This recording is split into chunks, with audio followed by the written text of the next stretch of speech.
Nagpapakulo ako ng tubig para dito sa Sons Choco Herbal Choco Mix. Yan. Okay. Kulo na siya. Wala akong takore dito eh. Ayan. Ililipat natin ngayon to dito. Ayan. Oops. Ay, naku, tumapon. Ay, naku, yan ang hirap. Dapat merong ano eh. Tapon-tapon, no? Okay. Ihugutin na muna natin to. Ayan. Ayan. Pagsak natin doon. Tapos, magtitimpa na ako nito. Hi po. Yan. Magtitimpla ako nitong ano. Nung hacho. Napakalamig dito. Nandito ako sa garahe. Lapag ko dyan. Ang ginaw. Ito. Ginaw. Ayan. Buksan natin. Sapon. Ginaw. Dito ko, dito ako talaga nagluluto. Kasi ang hirap doon sa loob.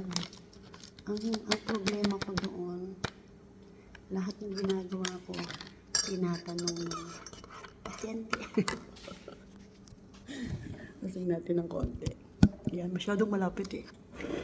Alam niyo ba yung nangyari sa NAIA? Yung mag-ina na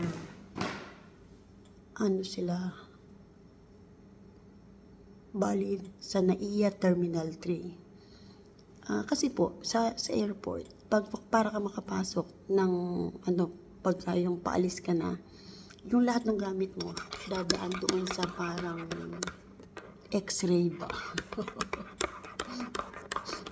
Ngayon, nung nakalampas na sila doon, malayo na sila, kasi malapit na yung boarding nila, aalis na aeroplano, sasakay na sila. Hinabol sila ng mga security nung airport na NAIA 3. NAIA 3 airport. NAIA pa ba yun hanggang ngayon? Tapos sabi, meron daw anting-anting na nakalagay. Nung sabi, saan? Una sinabi ng isang security, may mga babae at lalaki yung mga security, dami doon daw sa maleta. Sabi ng isa, hindi doon sa handbag. Grabe, hello, mga Pinoy. Ano kayo? Hindi kayo sure? Ini-interrogate nyo? Hinihiya ninyo sa harap ng maraming tao? Nagalit yung mag-ina? Tapos nung nakita ng mga security na binibideo, bawal daw yun. Hindi bawal ang mag-video kung nasa public place ka. Alin ba bawal? Yung ginawa ninyong pagsita do sa matanda? Na hindi ninyo sure kung ano yung meron? O yung pagbibideo nila sa ginagawa ninyong tama ba o mali? Hindi ba? Ang mga tao masyadong judgmental. Tapos ang mga tao, sasabihin mali yung ginagawa mo, pero yung ginagawa nila, hindi nila alam tama ba o mali?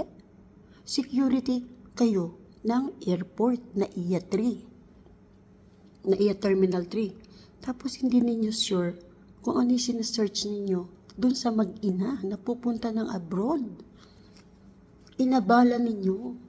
Iniskandalo ninyo. Ngayon, ano kaya yung magiging aksyon ng mag-ina? Hindi ba? Kung ako yan, grabe. Nakaka-stress yan. Stress yung matanda. Ang maririnig mo doon sa mga salita niya. Galit siya. Ako man, galit ako. Nanonood lang ako, nagre-react ako ngayon. Kapapanood ko pa lang, nagre-react na ako. Maling-mali yun. Kasi, dapat, sa x-ray pa lang, nung pinapasok na yung gamit ng matanda, makikita agad sa TV yun eh. Mamomonitor agad yun eh. Dapat, kinuha nyo na. Noon pa lang. Hindi, pinapasok nyo pa yung mag-ina, tsaka nyo sinundan.